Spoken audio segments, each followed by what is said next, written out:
السلام علیکم ورحمۃ اللہ وبرکاتہ. بسم اللہ والصلاۃ والسلام علی رسول الکریم. اما بعد فاعوذ باللہ من الشیطان الرجیم. بسم اللہ الرحمن الرحیم. آج کا جو لفظ ہے وہ ہدایہ ہے. ہدایہ، اس کو دوبارہ پچھلی ویڈیو جہاں پہ ہم نے اس کو ڈسکس کیا، ہدایہ کو دوبارہ جا کے دیکھ لیں وہاں پہ. تو یہ ہدایہ کا مطلب ہوتا ہے اس نے ہدایت دی، ہدایت دینا. ہدایت دینا. اس سے ہم نے ایک لفظ بنایا تھا ہدن. ہدن. تو ہدن کے بارے میں ایک چیز جو آپ کو میں، ہدن کا مطلب ہوگا ہدایت. یہ اسم ہے ہدایت. ہدایہ سے بنتا ہے ہدایہ یہدیو. یہدیو یہ ہم پہلے اس کو ڈسکس کر چکے ہیں. یہدیو وہ ہدایت دیتا ہے، وہ ہدایت دیتا ہے. اور ہدایہ اس نے ہدایت دی، اس نے ہدایت دی. تو یہ بن گیا ماضی، یہ ماضی اور یہ مضارع. یہ مضارع بن گیا اس کا.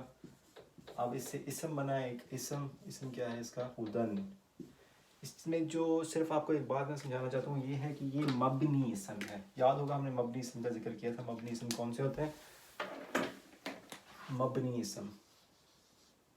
مبنی اسم جیسے موسیٰ علیہ السلام کا جو نام ہے وہ مبنی ہے، عیسیٰ علیہ السلام کا نام جو ہے وہ مبنی ہے. اس طرح سے میں نے کہا تھا کبرا جو ہوگا یہ بھی مبنی ہوگا. تو مبنی کا مطلب یہ ہے کہ یہ رفع، ان کی رفع، نصب اور جر ایک جیسی ہوتی ہے. تو موسیٰ علیہ السلام کا جو نام ہے وہ رفع کی حالت میں بھی موسیٰ ہوگا، نصب میں بھی موسیٰ ہوگا اور جر میں بھی موسیٰ ہوگا. اسی طرح سے عیسیٰ علیہ السلام کا نام عیسیٰ، عیسیٰ، عیسیٰ، جر اور نصب ان کے سارے ایک جیسے ہوتے ہیں. تو جو ہدن ہے یہ بھی مبنی اسم ہے. تو ہدن جو ہے رفع کی حالت میں بھی ہدن ہوگا، نصب کی حالت میں بھی ہدن ہوگا اور جر کی حالت میں بھی ہدن ہوگا.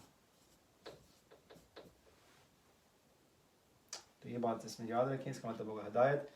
جو آگے آیت آئے گی پھر ہم اس کو انشاءاللہ اس میں ڈسکس کریں گے یہ کیسے ہے. جزاکم اللہ خیر. السلام علیکم ورحمۃ اللہ وبرکاتہ.